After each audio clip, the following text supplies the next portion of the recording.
आज हम एक विशेष और बातों पर चर्चा करने वाले हैं जो कि हमारे जीवन में ऐसी परिस्थितियां हैं क्योंकि हमारे सामने एक नया साल है और हमें इस साल में हम इस बात को जान लें कि यदि हमने पूरे साल में यदि हमारे जीवन में बहुत सारे उतार चढ़ाव तो आए होंगे, है ना।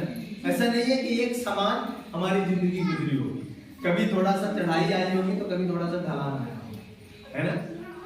होता है, उतार चढ़ाव तो होते हैं, है ना। लेकिन कई बार हम उन परिस्थितियों के बारे में सोचते हैं कि आखिर ये परिस्थितियां क्यों आती हैं, हमारे जीवन में परिस्थितियां, परेशानियां, विपत्तियां क्यों आती हैं, उसका कारण क्या है ना। कई बार हम इसी बात को सोच लेते हैं। अब उसका कारण ये है, बाइबल कहती है कि मनुष्य का समस्या का सबसे बड़ा कारण है पाप। क्या है? समस्या का सबसे बड़ा कारण है पाप, और पाप के वजह से ही क्या होती है?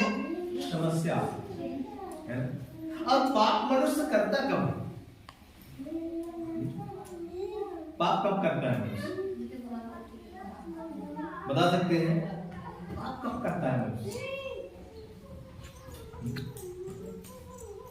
बोलिए, पाप कब करता है मनुष्य? कुछ सुझाव। आप लोग तो पाप करते नहीं है ना, इसलिए आप लोगों को पता नहीं। देखिए, पाप तब इंसान करता है, हर किसी के जीवन में कहीं ना कहीं पाप हो जाते हैं। होता है कि नहीं होता? बताइए। बिल्कुल होता है। कभी कभी आंखें पाप करती हैं, कभी कभी कान पाप करता है, तो कभी कभी मुंह पाप करता है ना। कभी कभी हम बहुत ज्यादा गुस्से में एकदम से तमतमा जाते हैं, बोलना कुछ तो हम बोल कुछ देते हैं। कभी कभी हम गलत बातों को सुनने के लिए बहुत आराम से कान लगाते हैं, है ना। कभी कभी गलत चीजों को देखने के लिए हमारी आंखें खुली रहती है ना। लेकिन ये सारी चीजें तब होती हैं जब परमेश्वर के साथ हमारा सही रिश्ता नहीं होता। सही रिश्ता परमेश्वर के साथ ना होने के कारण ये सारी गलतियां हमसे होती हैं। बच्चे गलती कब करते हैं पता है? बच्चे गलती तब करते हैं जब माँ बाप का उनके अंदर डर नहीं रहता, जब माँ बाप को उनके अंदर भय नहीं रहता, जब माँ बाप को उनके अंदर आदर नहीं रहता, जब माँ बाप को उनके अंदर सम्मान नहीं रहता, तब बच्चे गलती करते हैं, अपनी मनमानी करते हैं। लेकिन जब माँ बाप का डर उनके अंदर रहता है, माँ बाप का भय रहता है, माँ बाप का आदर रहता है, सम्मान रहता है, तब बच्चे ये सोचते हैं कि यदि हमने ये गलती किया तो हमारे माता पिता क्या होंगे? दुखी होंगे, नाराज हो जाएंगे, है ना, या गुस्सा करेंगे। तो इसलिए बच्चे क्या नहीं करते? गलती नहीं करते। उसी प्रकार हम और आप, यदि हमारे और आपके जीवन में परमेश्वर के प्रति एक सम्मान है, परमेश्वर के प्रति एक आदर है ना, परमेश्वर के प्रति एक डर है, तो हम भी कोई गलती नहीं। हम सोचेंगे एक बार कि वास्तव में परमेश्वर क्या इन चीजों की अनुमति हमें देते हैं? क्या ये काम हम करेंगे तो क्या परमेश्वर हमसे खुश रहेंगे? Hallelujah, hallelujah. तो आज इसी बात को हम सीखने वाले हैं कि ये पाप आया कैसे और क्यों मनुष्य परेशान रहता है इन पापों की वजह से, और क्यों पाप करता है। आइए पढ़िएगा उसका उत्पत्ति 3 अध्याय, उसका पहला वचन। यहोवा परमेश्वर ने जितने पहले पशु बनाए थे उन सब में सत्य था।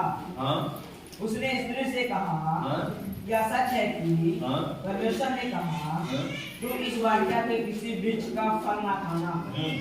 स्त्री ने सबसे कहा, इस वाटिका की वृक्षों के फल हम खा सकते हैं जी, पर जो वाटिका के बीच में है उसके विषय में परमेश्वर ने कहा है कि ना तो तू उसको खाना और ना उसको छूना। हमें देखिए यहाँ पर सबसे पहली बात, ये शत्रु से वाद विवाद जो कर रही है, क्योंकि वचन भी कहता है जहां ज्यादा बातें होती हैं वहां अपराध होता है। अब ये यदि शुरुआत में उस शैतान को मना कर दी होती तो आगे बात नहीं बढ़ती, लेकिन इसने मना नहीं किया, उससे बात करना इसको क्या लगा? अच्छा, है ना। ध्यान से समझ लेना, कई बार किसी व्यक्ति से, व्यक्ति का मतलब समझ लीजिए, मान लीजिए कि लड़कों के लिए कोई लड़की हो सकती है, पुरुषों के लिए कोई औरत हो सकती है, या लड़कियों के लिए कोई लड़का हो सकता है, या औरत के लिए कोई पुरुष हो सकता है। यदि अब ज्यादा कनेक्टिविटी उसके साथ आपकी है, ज्यादा एक पराये व्यक्ति के साथ यदि ज्यादा आप जुड़ते हैं, तो कहीं ना कहीं उसके बीच में कुछ अपराध जैसी घटनाएं घट जाएंगी, कुछ पाप जैसी बातें आएंगी वहां पर। इसीलिए बाइबल बार बार कहती है कि भला ये है, अच्छा ये है कि पुरुष स्त्री को न छुए। तो ये भी अच्छा है कि स्त्री भी पुरुष को छुए। सही है कि गलत? वो बातें सबके लिए लागू है। ये अच्छा है कि एक पराई स्त्री पराई पुरुष को न छुए, ये बेहतर है, ये बाइबल कहती है। तो इसलिए हमें इन बातों को क्या करना है, थोड़ा सा ध्यान में रखने की आवश्यकता है। हमें अपने बातों को क्या करना है, थोड़ा सा कंट्रोलिंग करने की आवश्यकता है। यहाँ पर ये हव्वा जो है, तो सर्प से बात करने के कारण ये फंस रही है वहां, और सर्प क्या कर रहा है, घुमा फिरा के क्या कर रहा है, बात कर रहा है। अभी इन दिनों में ऐसे कुछ व्यक्ति आएंगे, वो अपने आप को मसीह बताएंगे, हम इतने साल से मसीह में हैं, और कुछ गलत टीचिंग्स आपको दे देंगे। कुछ ऐसे व्यक्ति आएंगे, कुछ पास्टर्स के रोल में भी आते हैं, कुछ पास्टर बन के आएंगे, है ना, और वो बताएंगे कि अरे आप तो विश्वासी हो, मैं तो पास्टर हूँ, मैं फला फला जगह ट्रेनिंग किया हूँ। तो आपको कहना ठीक है भैया, धन्यवाद, है ना। वो आपको आगे बताएंगे रोज चर्च जाने की जरूरत नहीं है, प्रार्थना करने की जरूरत नहीं है, ज्यादा वचन पढ़ने की जरूरत नहीं है ना। लेकिन क्या ऐसा है, आजकल तो पास्टर लोग भी बाइबल नहीं पढ़ते बाइबल नहीं पढ़ेंगे, कभी संदेश को तैयार नहीं करते। वो किसी का संदेश लाएंगे उठा के और बोलते रहते हैं, यूट्यूब में सुनते रहेंगे संदेश को, और उसी संदेश को सुन के उसी संदेश को राइट करेंगे। बाइबल पढ़ के संदेश को तैयार नहीं करते। लेकिन एक बाइबल पढ़ के संदेश जब तैयार करते हैं ना, तब समझ में आता है कि कितनी मेहनत लगती है एक संदेश को तैयार करने। तो ऐसे लोगों से आपको क्या करना है, वचन कहता है कि ऐसे लोगों से परे रहे, ऐसे लोगों से थोड़ा दूरी बना के। इन दिनों में ऐसे लोग आ रहे हैं, ऐसी परिस्थितियां आ रही हैं कि चुने हुए भी लोग भरम जाएंगे, भटक जाएंगे। तो यहाँ पर ये हव्वा जो है, तो लगातार उससे क्या कर रही है, बातें कर रही है, लगातार वाद विवाद चल रहे हैं। अभी आगे बात क्या बढ़ रही है, पढ़िए। तब सर्प ने कहा, तुम निश्चय ना मरोगे। स्त्री कह रही है कि परमेश्वर ने कहा जिस दिन तुम इसका फल खाओगे मर जाओगे। तब सर्प ने क्या कहा, निश्चय ना मरोगे। वरन परमेश्वर आप जानता है कि जिस दिन तुम उसका फल खाओगे, उसी दिन तुम्हारी आंखें खुल जाएंगी, और तुम भले बुरे का जान पाकर परमेश्वर के तुल्य हो जाओगे। Hallelujah, hallelujah. तो ये समस्या कहां से पैदा हुई? फिर उसके बाद स्त्री ने फल को खाया, आदम को भी, ये सारी कहानी आपको मालूम है। लेकिन जहां हम बात करने वाले हैं, मनुष्य ने स्वयं को ईश्वर बनाने के लिए, है ना, स्वयं को ईश्वर के रूप में देखने के लिए उसने ऐसा किया। सर्प ने कहा तुम ईश्वर बन जाओगे, है ना, क्या करोगे, फल खाओगे तो तुम क्या करोगे, हो जाओगे, ईश्वर बन जाओगे। और मनुष्य ने क्या किया, स्वयं को ईश्वर होने के लिए चुना कि वह परमेश्वर की आज्ञा का क्या करे, उल्लंघन करे। परमेश्वर ने मना किया, लेकिन जब ईश्वर होने की बात आई तो उसने क्या कर लिया, परमेश्वर की आज्ञा का। अभी इन दिनों में पता है क्या बातें हो रही है, क्या हो रहा है? अभी इन दिनों में कुछ लोग आगे क्या करेंगे, बहकाएंगे, भरमाएंगे, और उसके बाद वो बोलेंगे अरे ये सब छोड़ो, है ना, तुम्हें हम इतना क्या करेंगे, इतना हम तुम्हें पैसा दे देंगे, और तुम क्या करो कि तुम ये यीशु मसीह की बातों पर मत चलो, हम जो कहते हैं, है ना। ऐसे भी लोग आएंगे, शैतान ऐसे लोगों को खड़ा, वो मसीह लोग ही हो सकते हैं, है ना। तुम मेरे साथ में चलो, तुम विश्राम दिन को मत मानो, यीशु मसीह को मत मानो, है ना, हालेलुया मत बोलो। कुछ जगह हालेलुया नहीं बोलते, कुछ चर्चों में हालेलुया बोलना मना है ना। तो ये सारी कहानियां आपको बताएंगे, फिर आपको भी लगेगा सही बात है।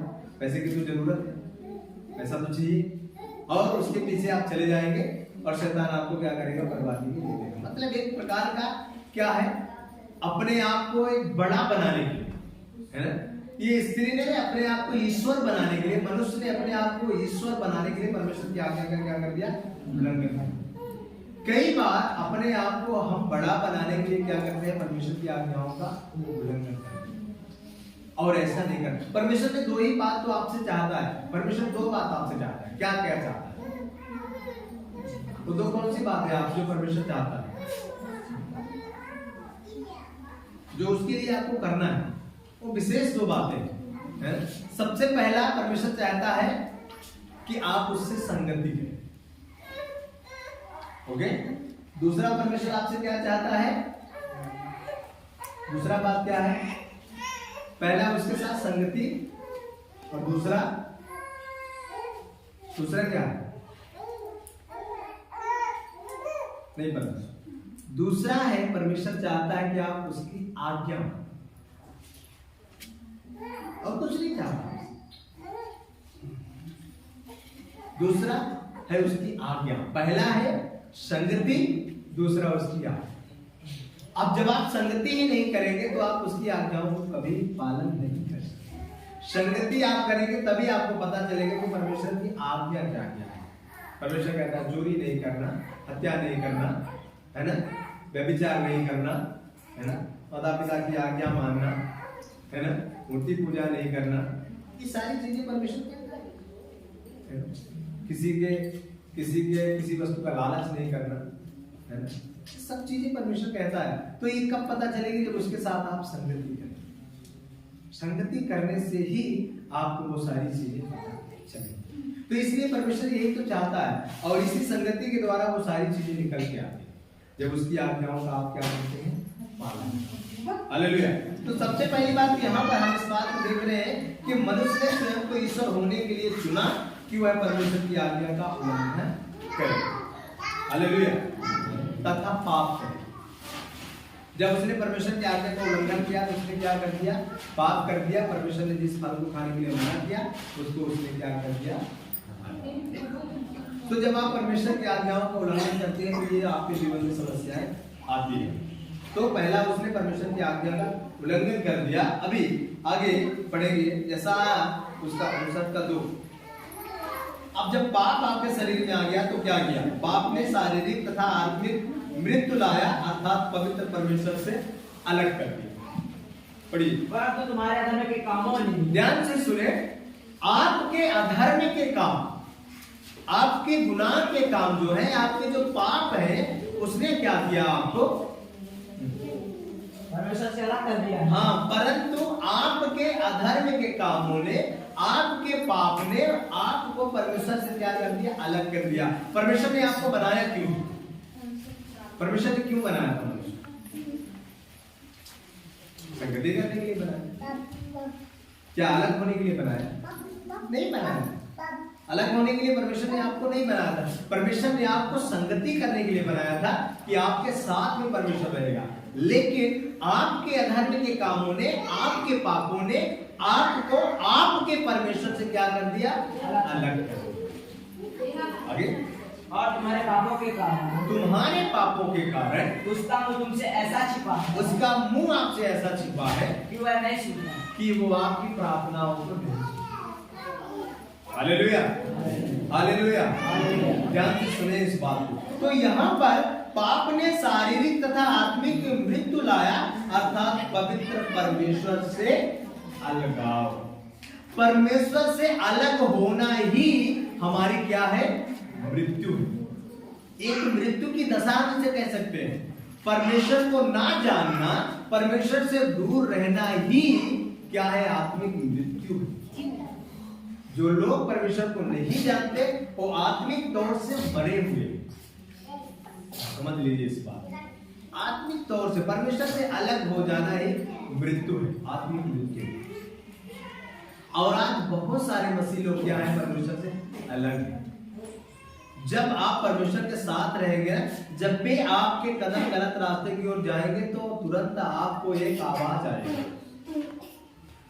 और तुरंत उस आवाज में आपको एक चुनौती और एक आपको हिदायत दी जाएगी कि ये गलत और ऐसा करोगे तो तुम समस्या में फंस जाओगे।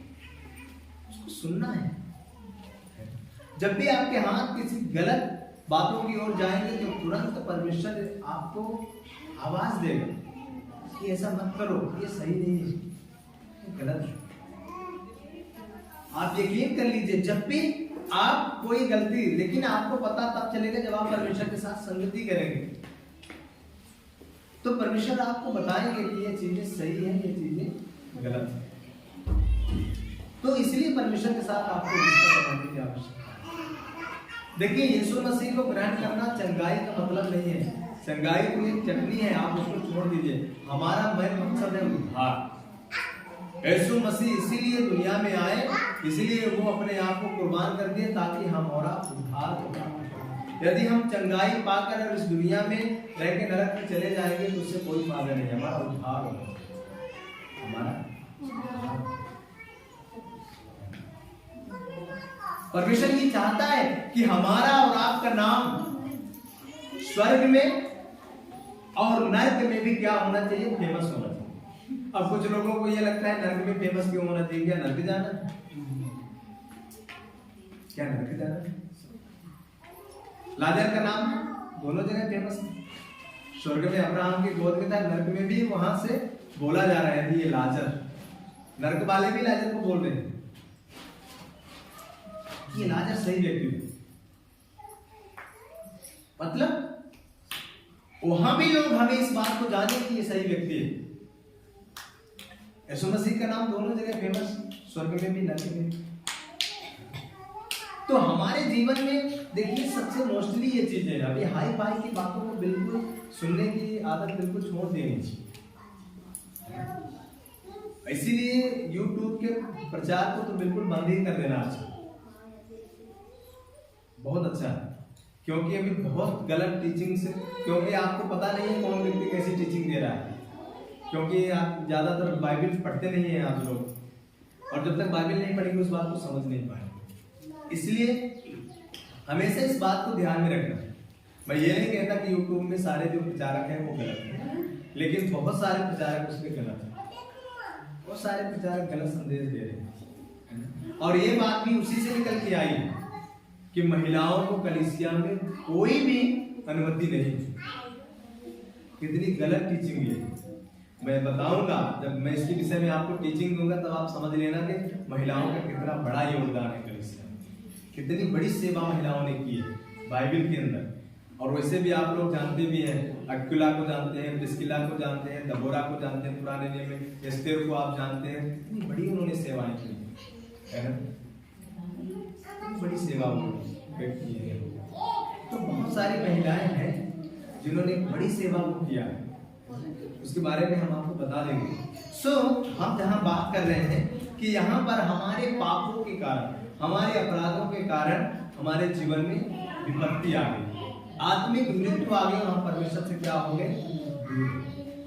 और परमेश्वर से दूर होने के बाद ही समस्याएं आई हैं। जब तक आदम और हव्वा उस अदन के बगीचे में थे तब तक कोई उनके जीवन में विपत्ति नहीं आई, लेकिन जैसे अदन के बगीचे से वो बाहर निकाले गए, परमेश्वर की उपस्थिति से दूर हुए, तो क्या हुआ उनके जीवन में, उनके जीवन में विपत्ति आ गई, बीमारियां आ गई, समस्याएं आ गई, पीड़ाएं आ गई, दर्द आ गए, तकलीफें आ गई, क्रोध आ गया।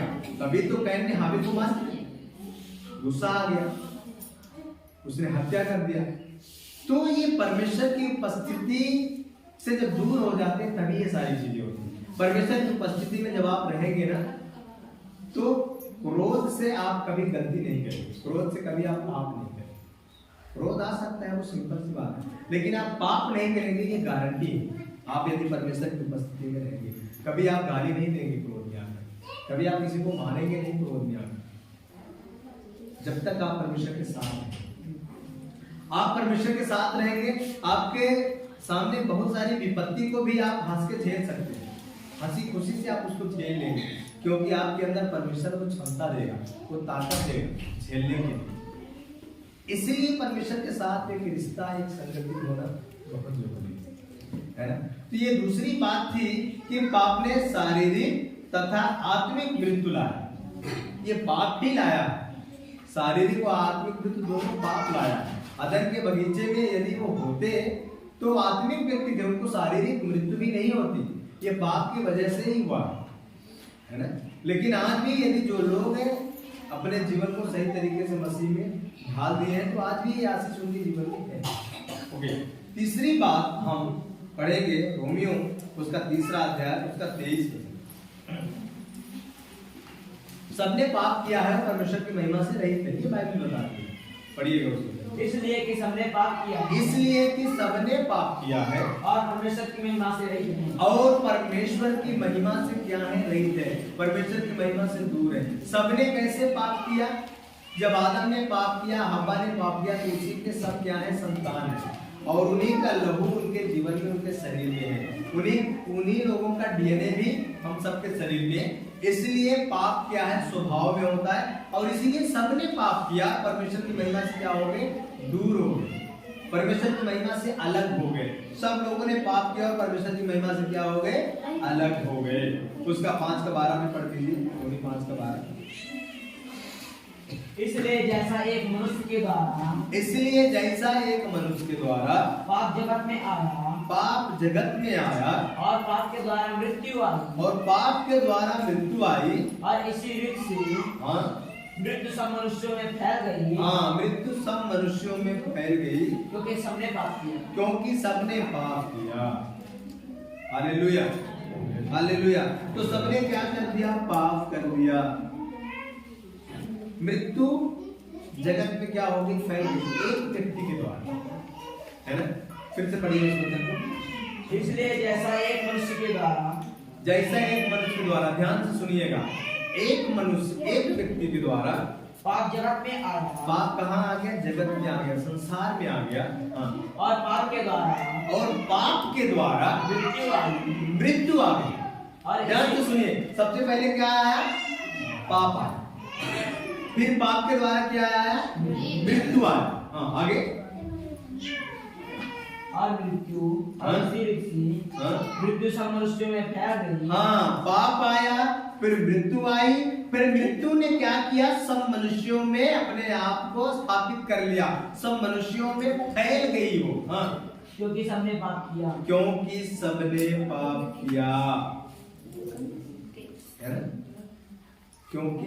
सबने पाप किया। लेकिन इंग्लिश बाइबल में इस प्रकार से लिखा है कि मतलब इसीलिए सबने पाप किया, क्योंकि जब पाप आ गया उनके जीवन में तो पाप सब में फैल गया और सबको उसने क्या कर दिया, पाप कर रहा है ना। इसलिए सबने पाप किया, है ना, सबने पाप किया। तो ये पाप की वजह से पाप, तो जब आपके जीवन में पाप आएगा तब पाप क्या करता है, पाप करवाता है। एक पाप आप कर दीजिए, आप एक बार झूठ बोल दीजिए, तो एक झूठ को फिर सच बनाने के लिए कितना झूठ बोलना पड़ता है ना। पाप पर पाप, पाप पर पाप, पाप पर पाप, एक पाप से कितने सारे पाप हो जाते हैं। इसीलिए सावधानी रखना बहुत जरूरी है। इसीलिए लिखा रहता है, सावधानी हटी दुर्घटना नहीं। अब सावधानी जैसे हटेगी दुर्घटना जरूर है, इसीलिए सावधान रहने की बहुत आवश्यकता है। हालेलुया। तो सबने पाप किया और परमेश्वर की महिमा से क्या हो गए, रहित हो गए, दूर हो गए। उसका चौथा वचन, चौथा पॉइंट पढ़ेंगे, उसका रोमी 6:23। अब जब पाप आपके जीवन में आ गया, आपने पाप किया, आपने क्या कर दिया, आपने एक वर्क किया। पाप करना मतलब एक काम है, एक वर्क। क्योंकि पाप की मजदूरी तो मृत्यु है, क्योंकि पाप की मजदूरी तो क्या है, मृत्यु है। परंतु परमेश्वर का वरदान हमारे प्रभु मसीह यीशु में अनंत जीवन है। जब पाप आपके जीवन में आया तो उसने क्या लाया, मृत्यु लाया। मृत्यु का अर्थ क्या है, बाइबल क्या कहती है, परमेश्वर से दूर। जब आपके जीवन में पाप आ जाएगा तो आप परमेश्वर से दूर हो जाएंगे, और जब आप परमेश्वर से दूर हो जाएंगे तो क्या आपकी कोई मदद तो कर सकता है, कोई मदद नहीं। आपकी उसकी दुश्मनी हो जाएगी, क्योंकि पाप से परमेश्वर की दुश्मनी है। पापी से दुश्मनी नहीं है, पर पाप से दुश्मनी है। यदि पाप आपके जीवन में पल रहा है तो परमेश्वर आपके साथ संगति नहीं करेगा। लेकिन यदि आप उस पाप को दूर करने की कोशिश कर रहे हैं तो परमेश्वर उसमें आपकी मदद करेगा ताकि आप पूरी तौर से पवित्र हो जाएं और वो आपकी संगति कर सके। तभी परमेश्वर आने वाली उन तमाम बातों को आपको बताएगा, उन तमाम घटनाओं को क्या करेगा, बताएगा। तभी योएल के वचन जो है तो पूरे होंगे कि पूर्णीय दर्शन देखेंगे। आज के पूर्णीय दर्शन नहीं देखते, आज के पूर्णीय लोग सिर्फ सपना देखते हैं। जवान लोग क्या करेंगे, भविष्यवाणी करेंगे। आज के जवान लोगों के अंदर भविष्यवाणी नहीं है, क्योंकि पाप भरा हुआ है जीवन, और जब तक ये पाप से दूर नहीं होंगे तब तक ये चीजें परमेश्वर देगा। तो इसलिए इन बातों की हमें बहुत ज्यादा समझने की आवश्यकता है। हालेलुया। उसका इब्रानी 9:27 पढ़े।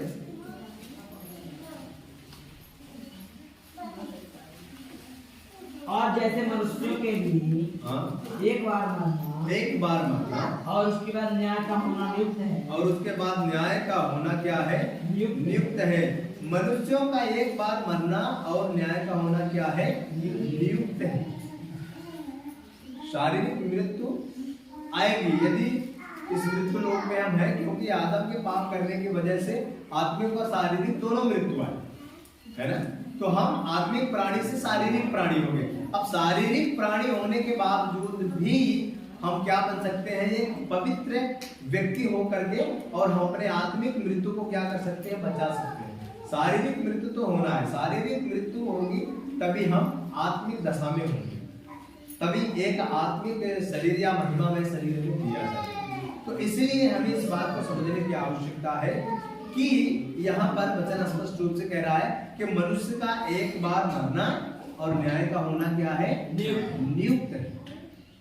तो आप एक बार मरेंगे और फिर न्याय होगा, और न्याय के समय में आपके जो काम है वो सारे काम क्या होंगे, प्रकट होंगे, और उस कामों के अनुसार क्या है, आपका न्याय किया जाएगा।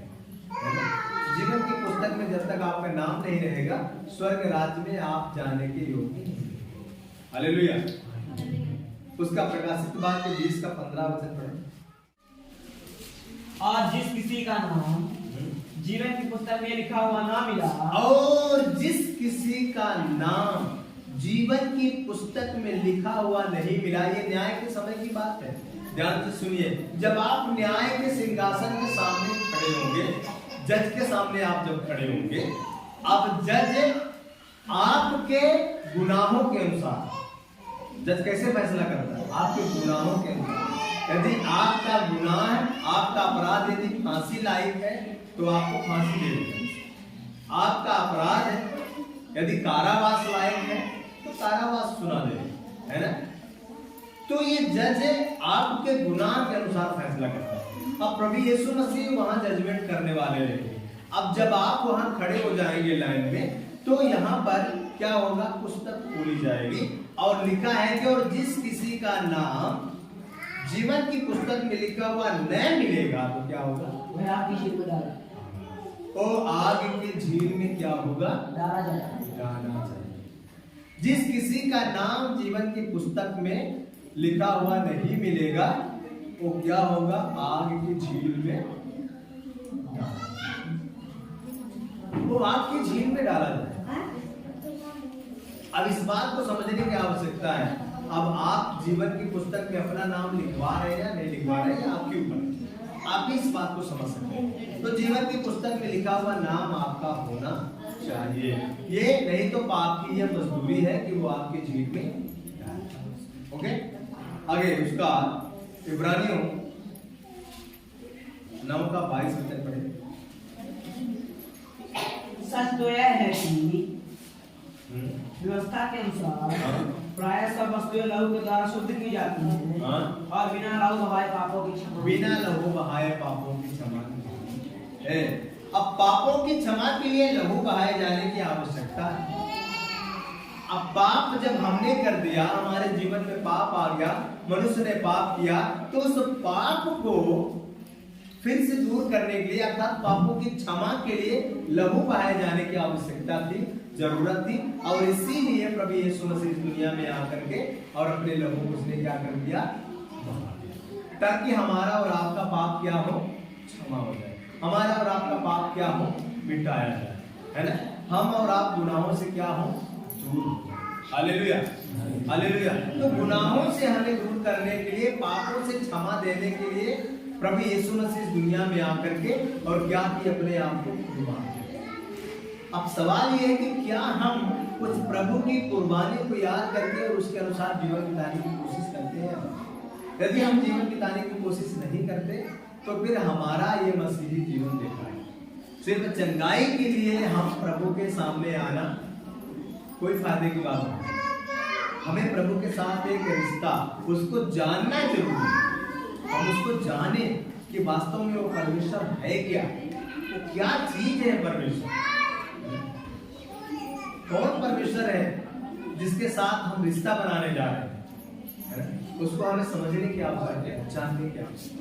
Hallelujah, hallelujah. उसका यूहन्ना 3 अध्याय उसका 18वां वचन,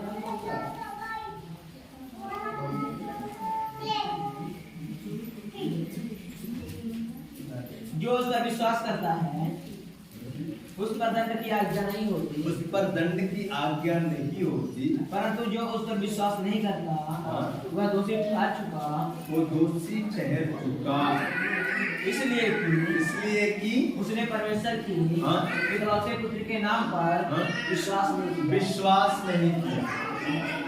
ध्यान से सुनिए इस बात को। यहाँ पर परमेश्वर का वचन स्पष्ट रूप से कहता है, जिनका उद्धार नहीं हुआ है उनकी अनंत स्थिति परमेश्वर से अलगाव है। समझ रहे हैं?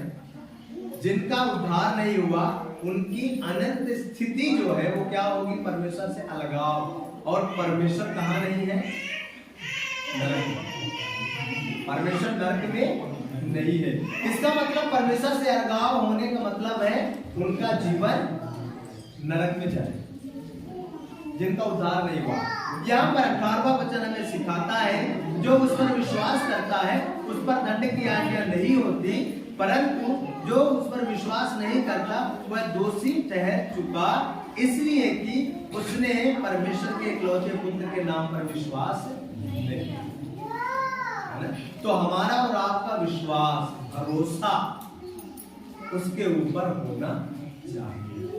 हमारा भरोसा जब तक उसके ऊपर नहीं होगा तब तक हम अपने मसीहत को सही तरीके से बिता नहीं सकते, मसीहत जीवन सही तरीके से बिता नहीं सकते। हमारा भरोसा उसके ऊपर होना है कि वास्तव में वो परमेश्वर है और उसने हमारे और आपके लिए क्या कर दिया है, अपने जान को दिया। Hallelujah, hallelujah. और उसका 36 वचन पढ़े। जो पुत्र पर विश्वास करता है, ध्यान से सुनिए, जो पुत्र पर विश्वास रखता है, पुत्र अर्थात यीशु मसीह है ना, जो यीशु मसीह पर विश्वास रखता है अर्थात पुत्र पर विश्वास रखता है, अनंत जीवन उसका है। अनंत जीवन उसी का है। विश्वास रखने के कारण अनंत जीवन किसका है, आपका। आपने पुत्र पर विश्वास किया इसलिए अनंत जीवन उसने आपको क्या कर दिया, दे दिया। वह जीवन को नहीं देखेगा जो पुत्र की नहीं मानता, वह जीवन को नहीं देखेगा, परंतु जो पुत्र पर विश्वास नहीं करता। ये आपने पढ़ा है, परंतु जो पुत्र पर विश्वास नहीं करता, उसमें क्या लिखा है, परंतु जो पुत्र पर विश्वास करता है अनंत जीवन उसका है, परंतु जो पुत्र की नहीं मानता वह जीवन को नहीं देखेगा, परंतु परमेश्वर का क्रोध उस पर रहता है। लेकिन इसमें इंग्लिश में लिखा है, but he who does not obey the son will not see life, but the word of God abide on him. मतलब जो पुत्र पर विश्वास नहीं करता, उसमें लिखा है जो पुत्र की नहीं मानता, ऐसा लिखा है उसमें। लेकिन यहाँ स्पष्ट रूप से लिखा है, परंतु जो पुत्र पर विश्वास नहीं करता वह जीवन को नहीं देखेगा। समझ रहे हैं ना, वह जीवन को नहीं देखेगा। लिखा है विल नॉट सी लाइफ, वह जीवन को नहीं देखेगा। तो हमारे कहने का मतलब यह है कि पुत्र पर विश्वास करना, पुत्र पर विश्वास रखना, ये हमारे जीवन की बात है। हमें पुत्र पर विश्वास रखने की आवश्यकता है। जो पुत्र पर विश्वास करता है अनंत जीवन उसका है, परंतु जो पुत्र पर विश्वास नहीं करता वह जीवन को नहीं देखेगा, परंतु परमेश्वर का क्रोध उस पर रहता है। जो पुत्र पर विश्वास नहीं करता परमेश्वर का क्रोध उसके जीवन में रहता है। इस बात को हमेशा ध्यान रखना। परमेश्वर से कोई भी चीज उसे मिलने वाली नहीं। तो यीशु मसीह पर आपका भरोसा होना चाहिए, आपका विश्वास होना चाहिए। यदि यीशु मसीह पर आपका विश्वास नहीं है, आपका भरोसा नहीं है, तो आप कोई भी आशीष उससे नहीं पाएंगे। और मैंने पहले भी कहा कि ये संसार की सारी चीजें हो जाना, इसको कतई आप आशीष ना माने। ये बिल्कुल आशीष नहीं है। ये बिल्कुल क्या नहीं है? आशीष नहीं है। आशीष है परमेश्वर की शांति और उसका आनंद, वो आशीष है। ये तो सारी हमारी आवश्यकताएं हैं, सारी जरूरतें हैं हमारी, और परमेश्वर उसको तो पूरा करेगा। हम यदि सही तरीके से उसके साथ रिश्ता बना के रखेंगे तो परमेश्वर उन जरूरतों को भी क्या करेगा? पूरा करेगा। लेकिन ये उसकी आशीष नहीं है। उसकी आशीष है परमेश्वर की शांति और परमेश्वर का आनंद। परिवार में एकता, परिवार में प्रेम, ये है उसकी आशीष। इसको हम आशीष कह सकते हैं। ये चीजें आशीष नहीं, ठीक? तो इस बात को समझना। अभी उसका यहूदा 1:7 पढ़े। जिस रीत से सदोम और अमोरा और उनके आसपास के नगर जो इनके समान व्यभिचारी हो गए थे और पराये शरीर के पीछे लग गए थे, आग के अनंत दंड में पड़कर दृष्टांत है। ध्यान से सुन। यदि परमेश्वर के पुत्र अर्थात यीशु मसीह पर आपका भरोसा नहीं है, आपका नाम जीवन के पुस्तक में नहीं है, आप यदि उसके अनुसार चलते नहीं हैं, आप यीशु मसीह की सुनते नहीं हैं, तो बाइबल इस बात का गवाह दे रही है। ये बात आपको बता रही है सदोम और अमोरा के बारे में आपने बाइबल में पढ़ा होगा। यहाँ पर बाइबल स्पष्ट रूप से सिखा रही है जिस रीति से सदोम और अमोरा और उनके आसपास के नगर जो इनके समान व्यभिचारी हो गए थे। समझ रहे हैं? सदोम और अमोरा, सदोम और अमोरा में बहुत ज्यादा पाप बढ़ गया। वो इतने ज्यादा व्यभिचारी हो गए थे, व्यभिचारी हो गए वहां पर, और वहां पर होमोसेक्सुअल लोग भी पाए गए, है ना? तो इसलिए यहाँ पर वचन कहता है कि आज पड़ोस वाले नगरों में भी इसका प्रभाव पड़ा। उसके बाद लिखा है और पराये शरीर के पीछे लग गए थे, आग के अनंत दंड में पड़कर दृष्टांत ठहरे। तो जो लोग ऐसी दशा में थे तो वो क्या हो गए? आग में पड़े। परमेश्वर ने उस पूरे नगर को क्या कर दिया? जला दिया। उस पूरे नगर को परमेश्वर ने भस्म कर दिया और नगर के रहने वाले सारे लोग नष्ट हो गए। तो यदि आपके जीवन में ये परमेश्वर का जो चीजें हैं, यदि ये चीजें आपके जीवन में नहीं है, परमेश्वर का जो भरोसा नहीं, परमेश्वर का विश्वास नहीं, परमेश्वर की शिक्षा नहीं, परमेश्वर का आज्ञा नहीं, तो आपकी भी दशा ऐसे हो सकती है।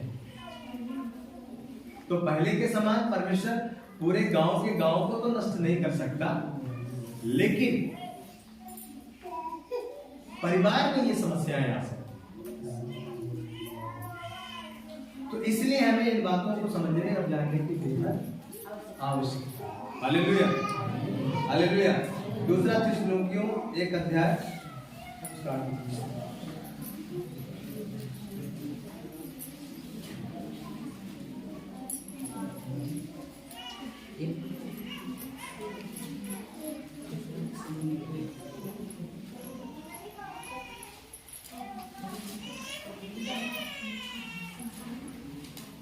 पढ़िए दूसरा थिस्सलुनीकियों 1 और जो परमेश्वर के नहीं पहचानती और हमारे प्रभु यीशु के सुसमाचार को नहीं मानती उनसे पलटा देगा। हालेलुया। क्या लिखा है वहां पर? और जो परमेश्वर को नहीं पहचानती और हमारे प्रभु यीशु के सुसमाचार को नहीं मानती उनसे पलटा लेगा। उनसे कौन पलटा लेगा? परमेश्वर। लिखा है और जो परमेश्वर को नहीं पहचानते और हमारे प्रभु यीशु के सुसमाचार को नहीं मानते उनसे वो क्या करेगा? पलटा लेगा। कि क्यों तुम्हें जब बताया गया तो तुमने उस चीज को ग्रहण नहीं, तो हमें हमेशा के लिए क्या करना है? परमेश्वर को पहचानने की आवश्यकता है, यीशु मसीह को मानने की जरूरत है और उसकी सुनने की आवश्यकता है। हालेलुया। और उसका आगे भी पढ़े। वे प्रभु के सामने से और उसकी शक्ति के तेज से दूर होकर अनंत विनाश का दंड पाएंगे। अनंत विनाश का दंड पाएंगे। तो प्रभु के सामने से और उसकी शक्ति से दूर हो जाएंगे और अनंत विनाश का दंड पाएंगे। जो लोग यीशु मसीह की नहीं सुनते, परमेश्वर को नहीं पहचानते, परमेश्वर को नहीं जानते। तो इसलिए ये बातें आपके जीवन में हमेशा समझने की आवश्यकता है। यीशु मसीह को आपको जानना है, परमेश्वर को पहचानना है और उसी की सुनना है। इसलिए उसके साथ हमें क्या करना है? एक रिश्ता बनाना है, संगति करनी है। यदि परमेश्वर के साथ आप संगति नहीं करेंगे, परमेश्वर के साथ आप नहीं बैठेंगे, तो परमेश्वर आपको आशीष देंगे।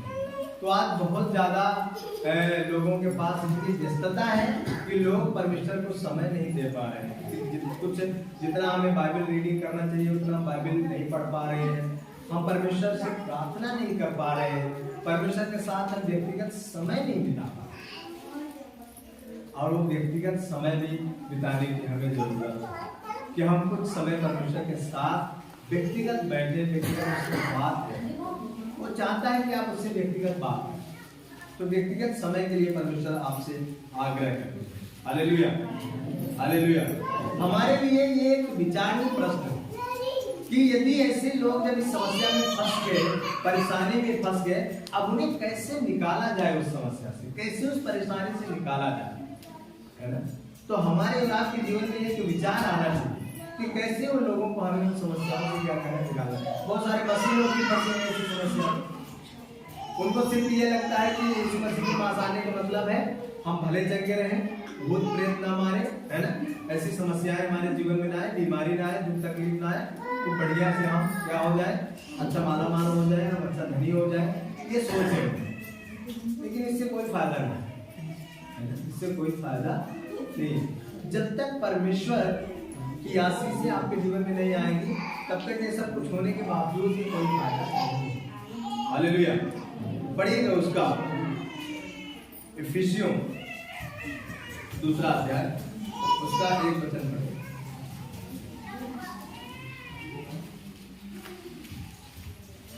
उसने तुम्हें भी जिलाया जो अपने अपराधों और पापों के कारण मरे हुए थे। अभी देखिए परमेश्वर का वचन स्पष्ट रूप से कहता है, यहाँ पवित्र शास्त्र ये बात कहता है, क्योंकि पवित्र शास्त्र कहता है कि सारे मनुष्य पाप में मरे हुए।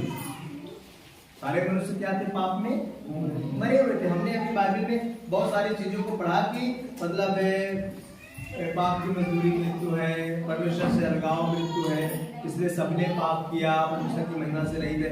मतलब परमेश्वर की महिमा से दूर होने का मतलब है मर जाना। और पाप की ये मृत्यु है, पाप ने उसे क्या कर दिया? मार दिया। तो सारे मनुष्य क्या है? पाप में मरे हुए थे। ये शास्त्र हमें इस बात को बताता है तथा परमेश्वर से अलग किए हुए हैं। परमेश्वर से अलगाव ही क्या है? मृत्यु है, आत्मिक मृत्यु है। ध्यान से इस बात को समझिएगा। यदि आप परमेश्वर से दूर हैं तो आप मरे हुए, आप जिंदा नहीं है ना? आप एक जिंदा लाश है, समझ लीजिए। परमेश्वर से भी आप दूर हैं तो आप मरे हुए। तो परमेश्वर से अलगाव क्या है? मृत्यु, मरना, मर जाना। तो यदि आप परमेश्वर से थोड़ा भी आप दूर हो तो आपके अंदर एक फड़फड़ाहट आनी चाहिए। मछली को आप पानी से निकाल देंगे तो मछली क्या करेगी? खुश रहेगी क्या? तो तड़पने लगेगी और ज्यादा समय तक वो जीवित नहीं रह सकती, वो मर जाएगी। कुछ मछलियां तो ऐसी हैं कि आप उनको पानी से निकालिए 1 घंटे बाद ही मर जाएंगे। और कुछ मछलियां हैं जो कुछ समय तक जीवित रह सकती हैं। तो इसलिए आपको ये समझने की आवश्यकता है। तो इफिसियों 2 का 1 इस बात को कहता है, और उसने तुम्हें भी जिलाया जो अपने अपराधों और पापों के कारण मरे हुए। अब और आप भी पापों के कारण मरे थे, अपराधों के कारण मरे हुए थे। शास्त्र इस बात को बता रहा है। 12वां वचन उसका पढ़ेंगे इसी का 2 का 12। तुम लोग उस समय मसीह से अलग और इजराइल की प्रजा के पद से अलग किए हुए और प्रतिज्ञा की वाचाओं के भागी ना थे। जब हम और आप भी प्रभु यीशु मसीह को नहीं जानते थे तो इस प्रतिज्ञा की वाचा के भागी नहीं थे। हम क्या थे? उससे अलग थे, हम उस वाचा से दूर थे। लेकिन जब हम और आप इस प्रतिज्ञा को समझ लिए और इस वाचा को जान लिए तो हम और आप क्या हो गए? उसके भागी हो गए, है ना? भागी का मतलब हम उसके साथ में हो गए और ये वाचा हमारे लिए बांधी भी, है ना? आगे और आशा ही और जगत में ईश्वर नहीं थे। हाँ, तो हम क्या थे? आशाहीन थे और ईश्वर रहित थे, परमेश्वर के बिना थे जगत में, है ना? जब हम क्या नहीं करते थे? उसको जानते नहीं। लेकिन जब हम और आप उसको जान गए तब हम क्या हो गए? आशाहीन नहीं है, अब आशा से भरपूर हो गए। हमारे अंदर एक आशा है, हमारे अंदर एक विश्वास है, हमारे अंदर एक भरोसा है कि हमारा परमेश्वर है, और उस आशा से हम क्या है? जीवित थे। Hallelujah, hallelujah. तो मनुष्य कैसे ठीक से परमेश्वर के साथ ठीक संबंध में लाया जा सकता? यदि मनुष्य ने पाप किया, गलती किया, या लिखा है और उसने तुम्हें भी गिराया जो अपने अपराधों और पापों के कारण मरे हुए थे। तो जो व्यक्ति अपराधों और पापों के कारण मरे हुए हैं, तब उन मनुष्यों को कैसे हम सही मार्ग में ला सकते? कैसे हम उनको परमेश्वर में जीवित पा सकते हैं? कैसे उनको जीवित पा सकते हैं? यहाँ पर हमें पढ़ने की आवश्यकता है। इफिसियों 2 का 5 वचन पढ़ें। जब हम अपने अपराधों के कारण मरे हुए थे तो हमें मसीह के साथ जिलाया। अनुग्रह से तुम्हारा उद्धार हुआ है। अनुग्रह से हमारा और आपका उद्धार हुआ है।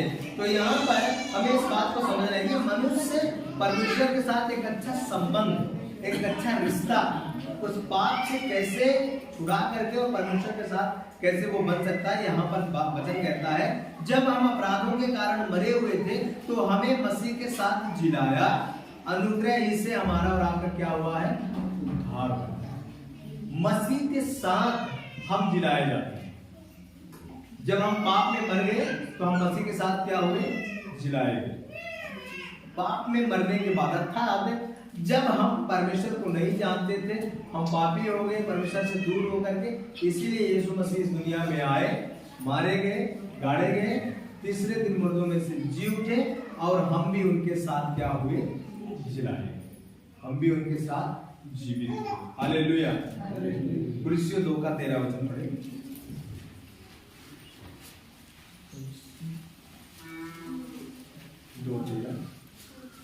उसने तुम्हें भी जो अपने अपराधों और अपने शरीर की खतरनाक दशा में मुद्रित थी, खतना रहित, ध्यान से सुनिए, और उसने तुम्हें भी जो अपने अपराधों और अपने शरीर की खतना रहित दशा में क्या थे? मुर्दा थे, मरे हुए, खतना रहित। पुराने जमाने में खतना होता था शरीर का, लेकिन अब आत्मा का खतना होता है, शरीर का नहीं। नया नियम में आत्मा का खतना होता है, शरीर का नहीं होता। तो खतना रहित, अभी वचन कहता है, और उसने तुम्हें भी जो अपने अपराधों और अपने शरीर की खतना रहित दशा में मुर्दा थे, उसके साथ जिलाया। और आगे, और हमारे सारे अपराधों को क्षमा किया। हमारे और आपके सारे अपराधों को क्या कर दिया? क्षमा कर दिया। हालेलुया।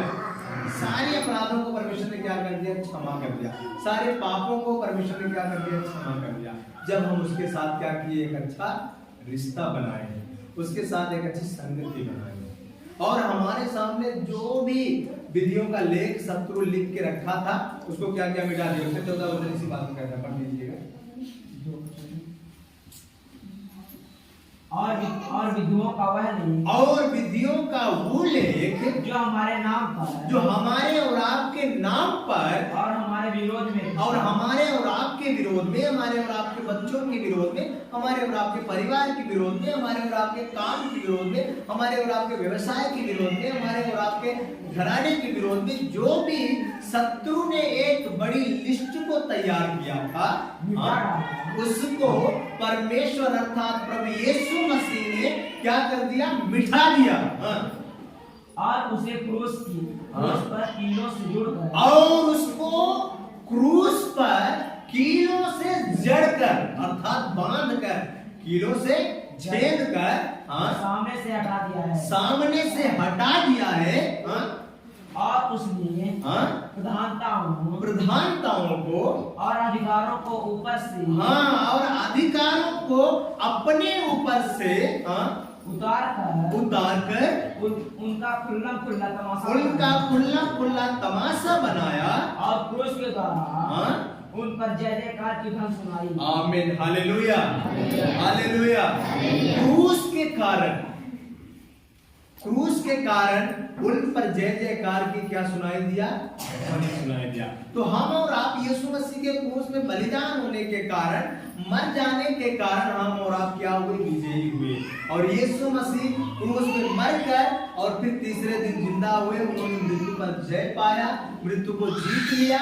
वो विजयी परमेश्वर है, इसलिए हमें और आपको उसने क्या बनाया? विजेता बनाया।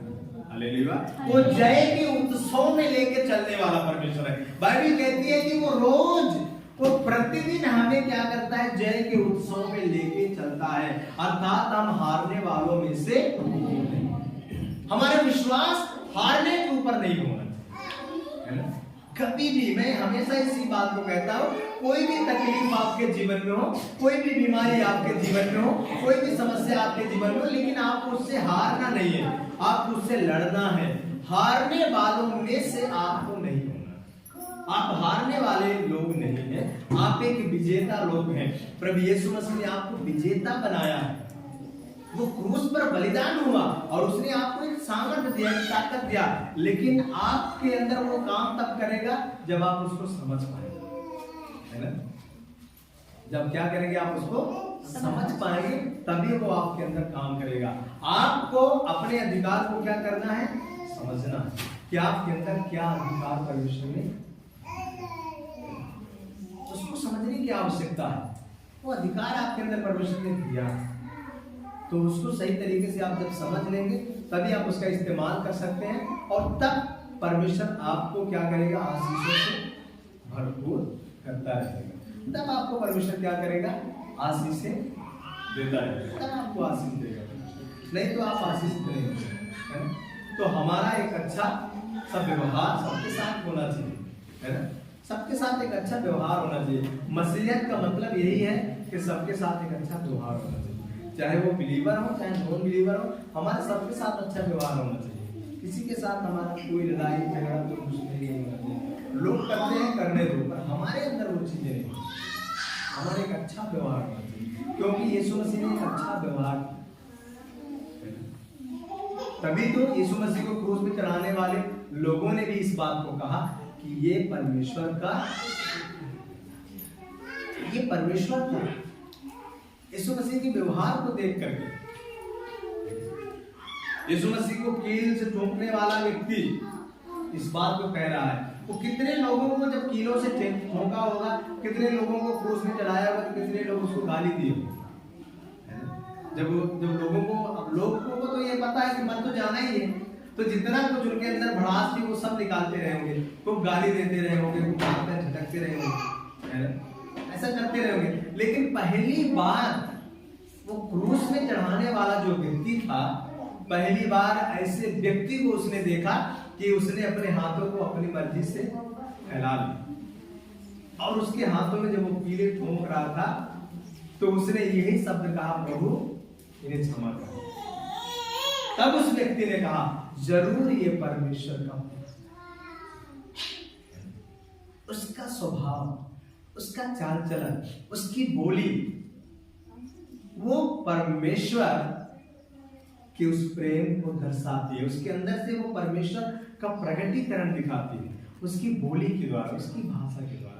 कोई बात नहीं, हो सकता है हमारे और आपके आस पड़ोस रहने वाले लोग, साथ में रहने वाले लोग बुरे हो सकते हैं, लेकिन क्या इसका मतलब ये थोड़ी है कि हम उनको छोड़ दें? इसका मतलब ये तो नहीं। वही अपने परिवार में, अपने घर में बहुत सारे लोग बुरे होते हैं, गंदे होते हैं, तो क्या आप उनको छोड़ देते हैं? अपने घर वालों उनको भी लेके आप चलते हैं। तो पड़ोस में भी बहुत सारे लोग गंदे हो सकते हैं, बुरे हो सकते हैं, पर उनको भी हमें लेकर के क्या है, चलने की आवश्यकता है। भले ही वो विश्वासी नहीं है, पर एक मनुष्य तो है, एक मनुष्य की हैसियत से हमारे अंदर उनके प्रति एक प्रेम होना चाहिए, और यही है मसीहा। तभी आपको परमेश्वर आशीष करेगा, क्योंकि वो भी परमेश्वर की बनाई हुई सृष्टि है। एक बात को आप हमेशा ध्यान में रखना, इसके बाद हम प्रार्थना करेंगे। हमेशा एक बात ध्यान में रखना, जब भी आप किसी व्यक्ति की निंदा करते हैं, भले ही वो विश्वासी ना हो, भले ही वो यीशु मसीह को नहीं मानता, भले ही वो बहुत बड़ा बेवड़ा हो सकता है, बहुत बड़ा गजेड़ी हो सकता है, शराबी हो सकता है, बहुत बड़ा व्यभिचारी हो सकता है, लेकिन जब आप उसकी निंदा करते हैं तब आप उसके बनाने वाले की निंदा करते हैं। यदि आपको ऐसा लगता है कि ये व्यक्ति गलत है, तो आप उसके लिए दुआ करें। आपस में 4 लोग बैठ के आप एक चर्चा करेंगे उस व्यक्ति के बारे में। हम चलो प्रार्थना करें कि प्रभु उसे सही ज्ञान दे, सही बुद्धि दे, कि वो सही मार्ग में जाए। ये हमारे आवाज का काम है। कोई भी ऐसी बात हमारे जीवन में नहीं है। सो परमेश्वर इन वचनों के द्वारा आपको आशीष दे, तो हम इस बात को समझ पाए हैं